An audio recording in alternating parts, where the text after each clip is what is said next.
Hey friends, welcome back to my channel Stree world. और आप सबको तो पता ही होगा कि बीपीएससी टीआरई 3.0 के डेट्स अनाउंस कर दिए गए हैं, जो कि है 15 मार्च एंड 16 मार्च को। तो आप में से बहुत लोगों के कमेंट आ रहे थे कि दी रिवीजन कैसे करें इस टाइम पे, वो हमें बता दीजिए। और अब हमारे पास लगभग 15 दिन बचे हैं और इस 15 दिन को हमें बहुत अच्छे से यूटिलाइज करना है। तो आज मैं आपको बताऊंगी कि हमें रिवीजन कैसे करना है, कब करना है और रिवीजन करने का सबसे बेस्ट तरीका क्या है। हमारे साथ क्या होता है कि हम पढ़ बहुत कुछ लेते हैं लेकिन हमें आता कुछ नहीं है। कोई हमें जिस टॉपिक को हमने पढ़ा है उससे कोई क्वेश्चन पूछ देता है तो हमारी हालत ये हो जाती है कि हम कंफ्यूज हो जाते हैं, और जब हम कंफ्यूज हो जाते हैं तो हमारा कॉन्फिडेंस डाउन हो जाता है। तो इसीलिए आज मैं आपको बताऊंगी कि रिवीजन हमें क्यों करना है, कैसे करना है और रिवीजन करने का सबसे बेस्ट तरीका क्या हो सकता है। अगर आप इस स्ट्रैटेजी को 15 दिनों तक फॉलो कर लेंगे तो बहुत सारे एस्पिरेंट से आगे निकल जाएंगे। और मैं आपको बहुत ही इजी में बताऊंगी कि अगर कोई वास्ट टॉपिक है तो उसको कैसे कंप्लीट करना है, उसको कैसे जल्दी से रिवीजन करना है, कैसे उसको दिमाग में परमानेंट करना है। तो चलिए वीडियो की शुरुआत करते हैं।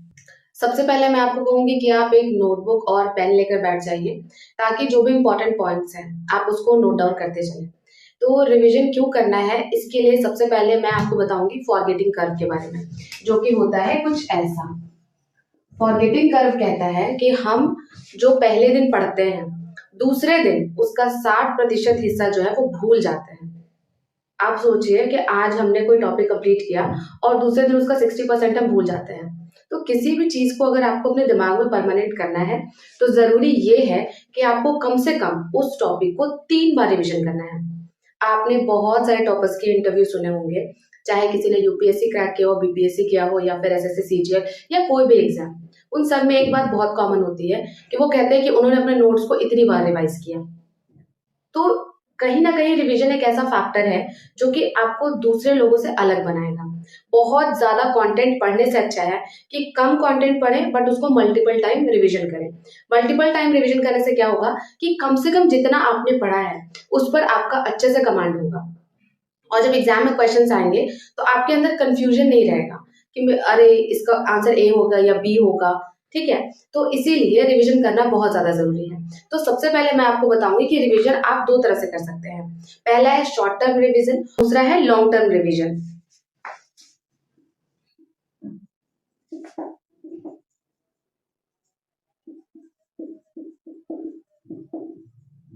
सबसे पहले मैं बात करूंगी शॉर्ट टर्म रिवीजन की। शॉर्ट टर्म रिवीजन मैं हर दिन करती थी जब भी प्रिपेयर करती थी। देखिए, अगर आपने मेरे ब्लॉग्स फॉलो किए होंगे तो आपने ये एक बात जरूर सुनी होगी कि मैं जो भी आज पढ़ती हूँ कल सुबह उसको फिर से एक बार रिवीजन करती हूँ, उसके बाद अगला पेज पढ़ती हूँ। इसे कहते हैं शॉर्ट टर्म रिवीजन। जैसे आप जो कुछ भी पढ़ रहे हैं, अगर आपने कोई क्लास देख ली, कोई आपने स्पेसिफिक वीडियो लेक्चर अटेंड किया, जैसे बहुत लोगों का ये भी कहना होता है कि दी हमारा वीडियो लेक्चर ही बहुत देर तक चलता है तो हम रिवीजन कैसे करें। कोई प्रॉब्लम नहीं है। अगर आप एक वीडियो देख रहे हैं, एक वीडियो में कोई भी टीचर कितना ही नोट्स करवाता होगा आप बताइए। आपको क्या करना है कि एक वीडियो लेक्चर देखने के बाद तुरंत 10 मिनट कितना पढ़ाया गया, क्या क्या पढ़ाया गया, क्या क्या इंपॉर्टेंट है, उसको एक बार बस पेज पलट के एक एक बार रीडिंग कर लेना है। इसे कहते हैं शॉर्ट टर्म रिविजन। अब आपको क्या करना है, नेक्स्ट डे जब आप उसी सब्जेक्ट का वीडियो लेक्चर अटेंड कर रहे हैं तो पहले जो पढ़ा है उसको 10 मिनट का टाइम देकर रिवीजन कीजिए। इसको कहते हैं 10 मिनट रूल, और ये बहुत ज्यादा जरूरी है। 10 मिनट रूल। आपको क्या करना है, कोई भी नया टॉपिक पढ़ने से पहले आपने जितना भी पढ़ा है उसको 10 मिनट एक एक बार देख लीजिए। आपको ये लगेगा कि 10 मिनट से क्या हो जाता है, लेकिन आपको पता है जैसे अगर आपने कोई स्पेसिफिक टॉपिक पढ़ा, चंपारण सत्याग्रह, अगर आपने चंपारण सत्याग्रह पढ़ा या फिर आपने असहयोग आंदोलन पढ़ा, असहयोग आंदोलन में बहुत सारी चीजें नहीं है पढ़ने के लिए। आप असहयोग आंदोलन के बाद कुछ और पढ़ने जाएंगे, सविनय अवज्ञा आंदोलन पढ़ने जाएंगे, आप 1 मिनट में उसको रिवीजन कर लीजिए, ऊपर ऊपर ही देख लीजिए।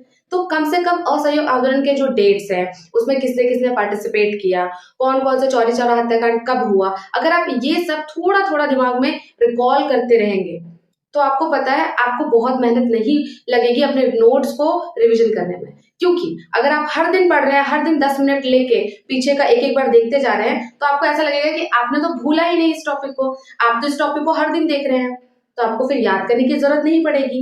तो सबसे बेस्ट तरीका होता है शॉर्ट टर्म रिवीजन। तो ये आप आज से ही इंक्लूड कर दीजिए। चलिए, अब मैं आपको सेकेंड मेथड के बारे में बताती हूँ। सेकेंड मेथड है लॉन्ग टर्म रिवीजन।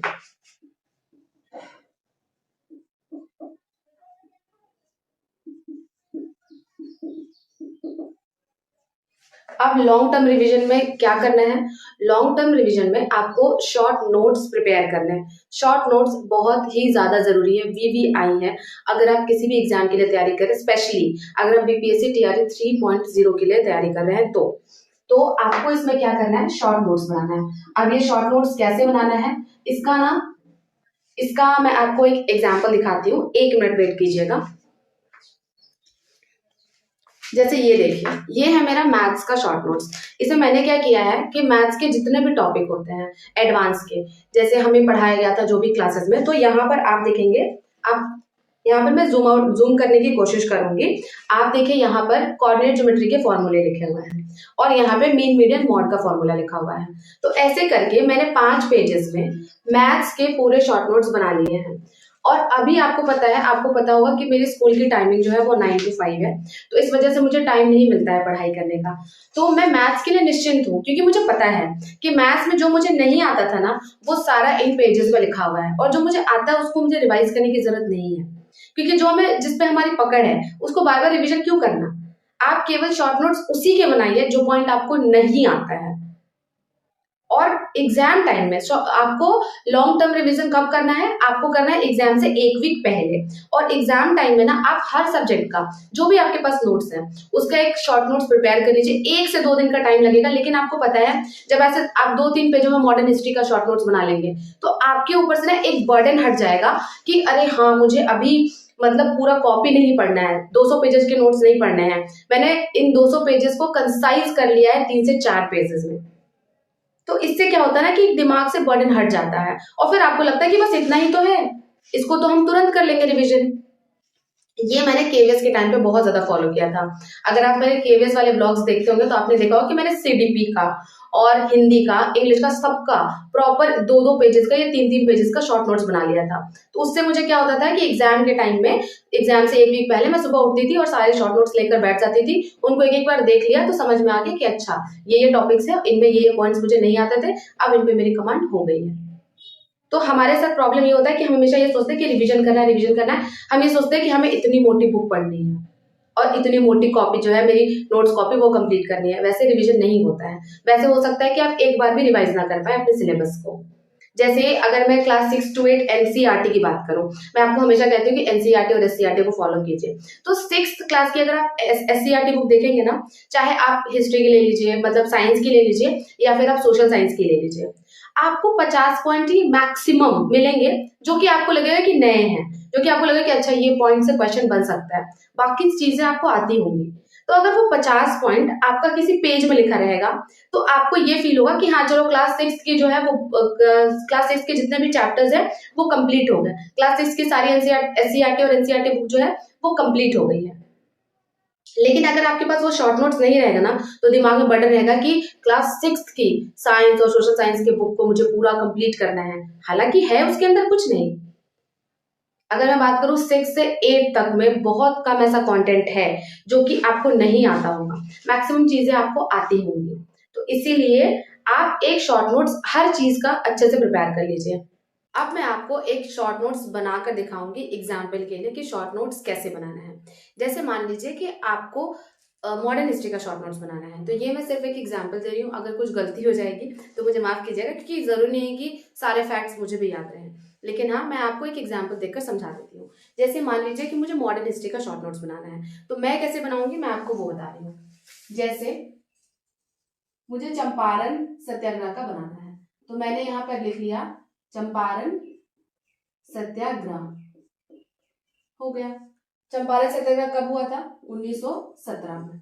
इसके बाद क्या था? खेड़ा आंदोलन। तो यहां मैं लिख दूंगी खेड़ा आंदोलन। खेड़ा आंदोलन के बाद क्या था?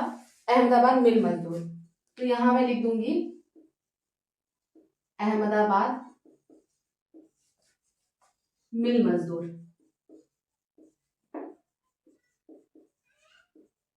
ये भी कब हुआ था? 1918 में, और ये भी कब हुआ था? 1918 में। ऐसे करके मैं पेज में लिख दूंगी। और चंपारण सत्याग्रह में मुझे क्या याद रखना है? मुझे एक चीज याद रखना है, राजकुमार शुक्ल। तो मैंने लिख दिया राजकुमार शुक्ल। इन्होंने निमंत्रण दिया था गांधी जी को। कब दिया था? 1916 में दिया था। क्या हुआ था? 25% पैसा वापस कर दिया गया था। कौन सी कमेटी बनाई गई थी? Agrarian committee. Agrarian committee. हो गया, चंपारण सत्याग्रह खत्म। इतना ही पढ़ना है। इसका आप नोट्स लिखेंगे तो कम से कम 2 पेजेस का जरूर होगा। बट आपको इंपॉर्टेंट पॉइंट्स कितने? 1 2 3 4 5 5 पॉइंट आपको इंपॉर्टेंट है जो कि लर्न करने हैं। अगर मैं खेड़ा आंदोलन की बात करूं तो इसमें तो केवल एक ही पॉइंट इंपॉर्टेंट है कि विट्ठल भाई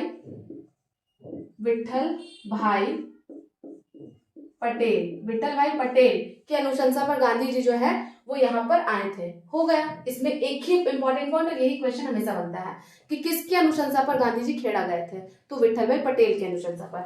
अगर मैं अहमदाबाद मिल मजदूर की बात करूं तो यहाँ आपको 2 नाम याद रखने हैं। पहला है अनुसुईया बेन, और दूसरा है अंबालाल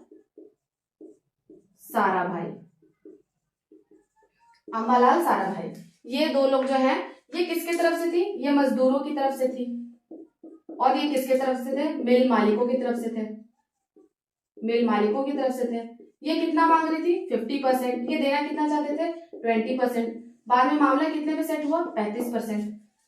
तो इस तरह से अगर आप इन तीनों आंदोलन का नोट्स देखेंगे तो 6 से 7 पेज होंगे। बट आप इनको आधे पेज में या 1 पेज में कवर कर सकते हैं इंपॉर्टेंट पॉइंट्स को लिखकर। तो इससे क्या होगा कि जब आप 100 पेज का जो मॉडर्न हिस्ट्री है उसका शॉर्ट नोट्स बना लेते हैं, मान लीजिए कि ज्यादा भी लग जाए, 5 से 6 पेज भी लग जाए तो कोई दिक्कत नहीं है। लेकिन अगर आप उतने पेजेस को 5 से 6 पेज में कंसाइज कर लेते हैं तो कहीं ना कहीं आपका दिमाग जो है वो रिलैक्स हो जाएगा कि अब उसको केवल 5 से 6 पेज ही पढ़ने हैं। जैसे अगर मैं नोट्स बनाऊंगी तो मैं ये सब नहीं लिखूंगी क्योंकि ये सब मुझे याद है बहुत अच्छे से। मैं जिन चीजों को भूलती हूँ, मुझे लगता है कि अच्छा ये पॉइंट मुझे नहीं याद था, तो मैं उन पॉइंट्स के बनाऊंगी। सबका डिफरेंट होगा शॉर्ट नोट्स, किसी का भी सेम नहीं होगा। तो जब आप शॉर्ट नोट्स बनाएंगे तो हो सकता है कि मॉडर्न हिस्ट्री का शॉर्ट नोट्स बनाने में आपको 3 घंटे लग जाए, सारी चीजें देखने में, उनको एक एक करके उतारने में।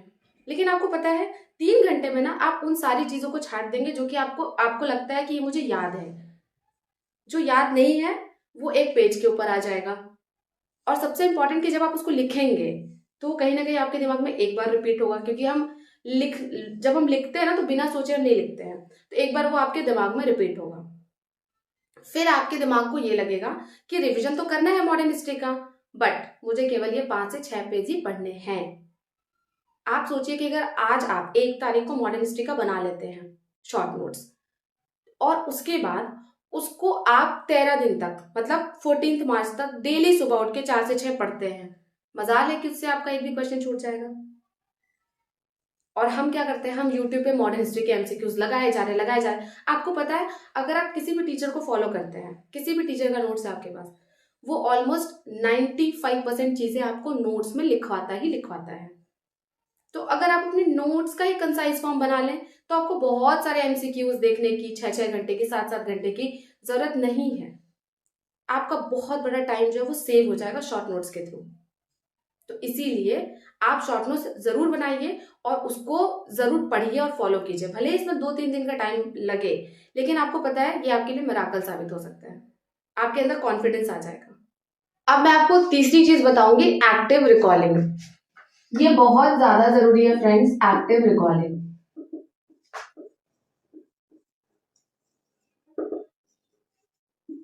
अब इसका मतलब क्या होता है? इसका मतलब ये होता है जैसे आपने शॉर्ट नोट्स बना लिए, आपने उसको एक बार पढ़ भी लिया, अब आप कहीं भी बैठे हो मन में सोचिए कि अच्छा मैंने ये चीज पढ़ा था, ये टॉपिक पढ़ा था, इसकी डेट क्या थी, ये क्यों हुआ था, इसकी पृष्ठभूमि क्या थी। तो वो धीरे धीरे अपने दिमाग को आदत डलाइए कि वो एक्टिव रिकॉल करे। और जब आप रिकॉल करते हैं तो हो सकता है कि आप कुछ भूल भी जाते होंगे। जैसे मैं क्या करती थी ना कि जब मैं रोटियां बनाती थी, खाना बनाती थी, तो मेरे माइंड में, ऐसे भी हम अपने माइंड में ना हमेशा कुछ ना कुछ बकबक कर रहे होते हैं। ऐसा नहीं है कि कोई भी इंसान एकदम अंदर में शांत रहता होगा, वो केवल संत महात्माओं के साथ होता है। तो इसीलिए आप एक्टिव रिकॉलिंग करेंगे ना तो आप अपने अंदर बकबक कर रहे होंगे, बट वो थोड़ा आपके लिए प्रोडक्टिव बन जाएगा। तो जब आप एक्टिव रिकॉलिंग करेंगे तो हो सकता है कि कुछ फैक्ट्स को आप भूल जाएंगे। जिस फैक्ट को आप भूलते हैं, अभी मोबाइल का जमाना है सबके पास, तुरंत सर्च कीजिए कि हाँ, मैंने इस अधिवेशन की डेट भूल गई, मैं ये भूल गई कि इसको किसने लीड किया था, मैं ये भूल गई कि इसमें कौन कौन से इंपॉर्टेंट जो है आपके लीडर्स थे। तुरंत तुरंत सर्च कीजिए, और फिर जब आप उसको सर्च करेंगे उसको फिर आप कभी नहीं भूलेंगे। तो ये एक्टिव रिकॉलिंग ना आपको हर दिन करनी है। आप फ्रेंड्स के साथ बैठे हो, मन में सोचते रहिए, ऐसे भी मन में हमेशा हर कोई कुछ ना कुछ सोचता ही रहता है। मन में सोचिए कि अच्छा ठीक है, ज्योग्राफी का ये सेक्शन पढ़ा था, गंगा नदी है, दाईं तरफ से कौन सी नदियां आकर मिलती हैं, बाईं तरफ से कौन सी आकर मिलती हैं। बस एक्टिवली रिकॉल कर लीजिए, और अगर जो कुछ भूलते हैं तुरंत सर्च करके देख लीजिए, वो हमेशा के लिए आपके दिमाग में परमानेंट हो जाएगा, हमेशा के लिए परमानेंट हो जाएगा। तो एक्टिव रिकॉलिंग ना आपके लिए एक मिराकल साबित हो सकता है अगर आप इसको अच्छे से यूज करें तो। इसके बाद फ्रेंड्स, मैं कुछ ऐसे इंपॉर्टेंट पॉइंट्स आपसे डिस्कस करूंगी जो कि आपको कंप्लीटली अवॉइड करना है इस टाइम पे, क्योंकि अब हो गए हैं, अब एग्जाम में केवल 15 दिन बचे हैं। तो इस टाइम पे आपको क्या क्या चीजें अवॉइड करनी है, अब मैं आपसे वो शेयर करूंगी। तो फ्रेंड्स, आपको क्या क्या अवॉइड करना है ये बहुत ज्यादा जरूरी है अभी। तो सबसे ज्यादा आपको अवॉइड करना है अभी लाइव क्लासेस। मैं आपको बता रही हूँ, मैंने अपनी पूरी जर्नी में लाइव क्लासेस कभी नहीं अटेंड करी। क्यों? क्योंकि लाइव क्लासेस में बहुत सारा टाइम वेस्ट होता है। हो सकता है कि कोई क्वेश्चन जो है किसी स्टूडेंट से देर से बन रहा हो, आप वो उसका आंसर तुरंत 2 मिनट में निकाल दें, और फिर टीचर जो अलग से बोलते हैं एक्स्ट्रा, तो उसमें हमारी टाइम ना बहुत ज्यादा वेस्ट होती है। तो आपको लाइव क्लासेस को ना अवॉइड करना है। क्यों? क्योंकि जब आप उसी क्लास को रिकॉर्डेड फॉर्म पे देखेंगे तो आप 2x की स्पीड पर देख सकते हैं, या फिर आप 1.5x की स्पीड पर देख सकते हैं। तो आपका टाइम कहीं ना कहीं सेव होगा। तो ये थी कि लाइव क्लासेस को कंप्लीटली अवॉइड कीजिए, क्योंकि इसमें कोई फायदा है नहीं। ठीक है। दूसरी चीज कि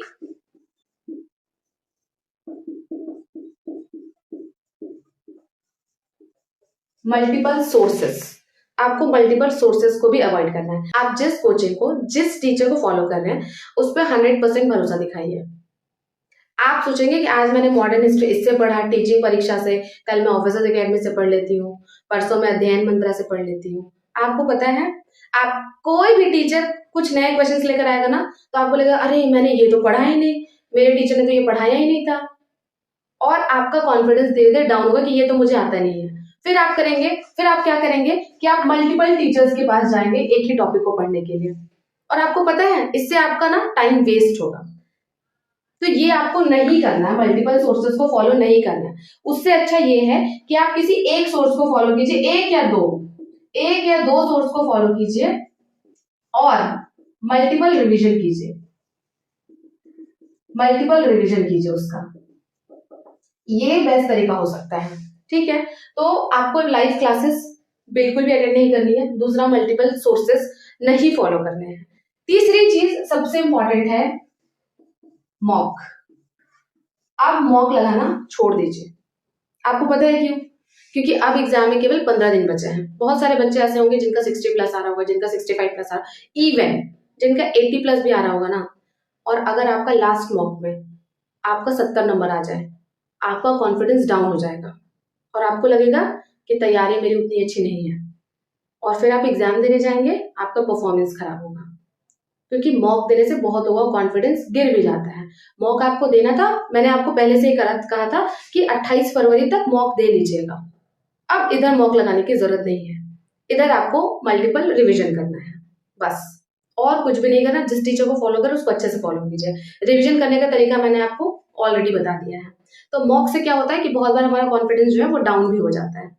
जिनके बहुत अच्छे नंबर आते हैं हर मॉक में, मतलब 80+ 90+ आते हैं, उनको कॉन्फिडेंस जिनके अंदर बहुत ज्यादा है, आप आराम से मॉक दीजिए। लेकिन जिनको ऐसा लगता है कि किसी मॉक में खराब नंबर आने से बहुत बुरा फील होता है, तो आप मत दीजिए, कोई प्रॉब्लम नहीं है।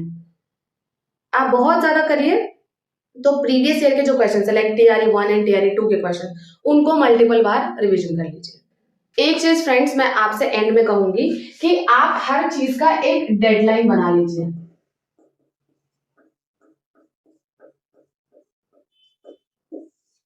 जैसे मैंने आपको कहा कि आपको शॉर्ट टर्म रिवीजन करना है, लॉन्ग टर्म रिवीजन करना है, तो किस टॉपिक को किस दिन करना है, कितने बजे करना है, वो प्रॉपर शेड्यूल आपके पास होना चाहिए, क्योंकि अब आपके पास ज्यादा दिन है नहीं, केवल 15 दिन है।